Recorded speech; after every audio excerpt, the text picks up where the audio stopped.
Have you ever said something in anger you instantly regretted? Or felt your heart pounding during a tense conversation, desperate to defend yourself, only to later wish you'd just said nothing? This isn't just about willpower. It's about a hidden psychological strategy. Imagine a woman named Anna in a team meeting. A colleague, Mark, speaks over her. He says with a condescending smile, "Anna, I think you're missing the point here. The data doesn't support that. Let's stick to the facts, not feelings." Anna's face flushes. She feels a surge of heat. She stammers, trying to defend her position, which is actually well researched. The more she talks, the more flustered she becomes. Mark just leans back, looking calm and reasonable. Anna finally goes silent, feeling defeated and humiliated. This is Anna, and in this moment, she feels she lost. But what she doesn't realize is that her reaction, the frustration, stammering, the emotional defense was exactly what the situation was designed to provoke. Her reaction was the fuel. What if the most powerful move she could have made was not to play the game at all? Today, we're exploring the ancient psychological superpower of strategic silence. This isn't about being passive, it's about being unmoved. This is the strategy of the unreactive mind. To understand the power of silence, we first have to understand the science of reaction. When Anna's colleague provoked her, her body wasn't just having feelings, it was undergoing a profound neurological shift. This is the work of the amygdala, our brain's ancient alarm system. Dr. Joseph Ledoux, a renowned neuroscientist at NYU, pioneered our understanding of this. When we feel attacked or provoked, the amygdala hijacks our prefrontal cortex, the part of our brain responsible for rational thought, logic, and impulse control. It's a literal biological takeover. Blood and resources flood to the amygdala to prepare for a fight-or-flight response, starving your higher reasoning centers. You aren't thinking, you're reacting. You become a puppet, and your amygdala is pulling the strings. We see this everywhere. The online argument, where you furiously type a rebuttal to a stranger, your heart racing.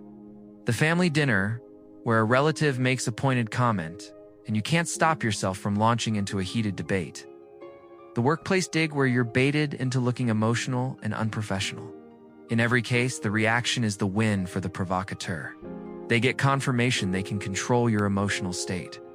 So, the first and most crucial tool is what I call the PAUSE protocol. It's not a permanent state. It's a deliberate, tactical freeze. When you feel that surge of heat, that tightening in your chest, that urge to speak right now, P, pull back. Mentally take one step back from the conversation. A, acknowledge the amygdala hijack. Literally say to yourself, my amygdala is hijacking me.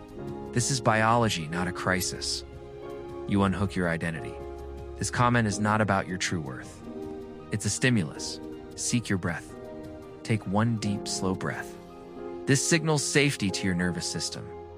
E, execute a choice, not a reaction. This PAUSE creates a sacred space between the trigger and your response. In that space, your power is born. Once you understand your own reaction, the next step is to understand why people provoke them. It's almost never about the topic itself. This is deeply rooted in the psychology of narcissistic supply. For individuals with narcissistic or high-conflict traits, provoking a reaction is a way to validate their own existence and power. Your anger, your hurt, your frustration, it's all emotional data that feeds them. It's proof that they can affect the world around them. If they can make you react, they know they are in control of the emotional landscape. Your silence, by contrast, starves them. It's a void where their attempts at control simply vanish. Think about it. The troll online doesn't want a logical discussion. They want the dopamine hit of seeing you get upset. The manipulative family member wants to see you get flustered so they can play the victim. The undermining colleague wants to position himself as the calm, logical one by making others appear hysterical. Their goal is never truth. Their goal is energy, your emotional energy. This is where we deploy the gray rock method.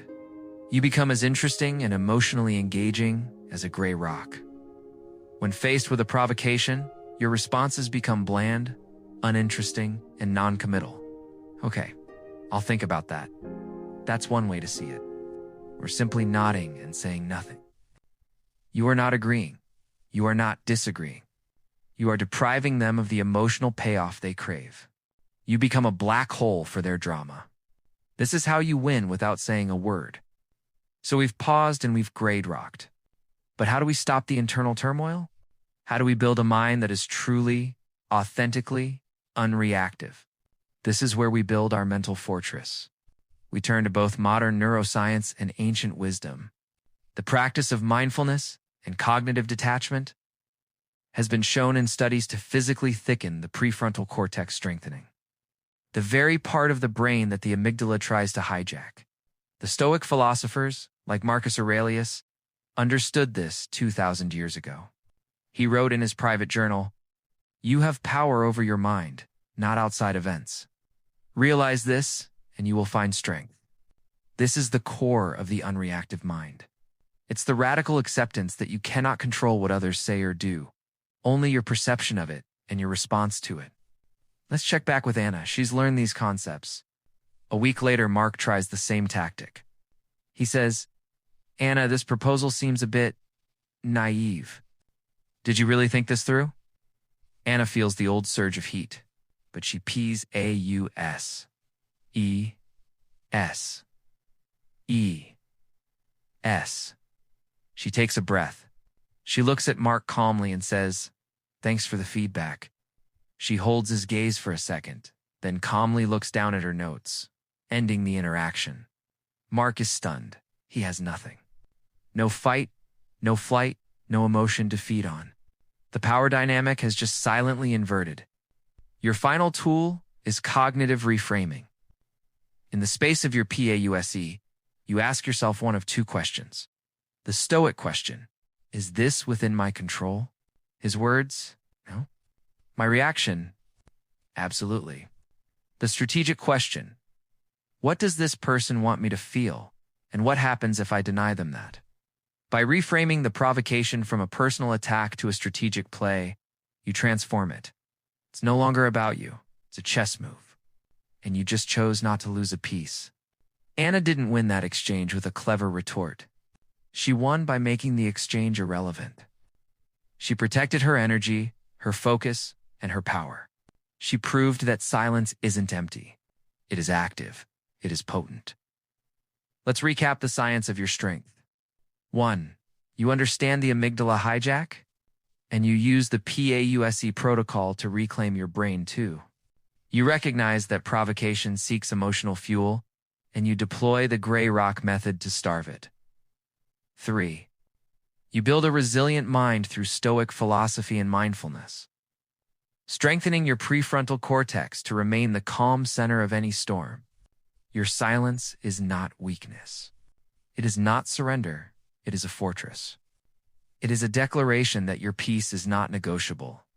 When you stop caring about their game, when you become truly unreactive, you become dangerous not to others but to their attempts to control you. You become free. Your mission, before the day is over, is simple. The next time you feel that tug to react to a text, a comment, a look, I want you to practice the PAUSE just once. Take that one breath. Create that space. And in that quiet moment, feel the immense power that was inside you all along.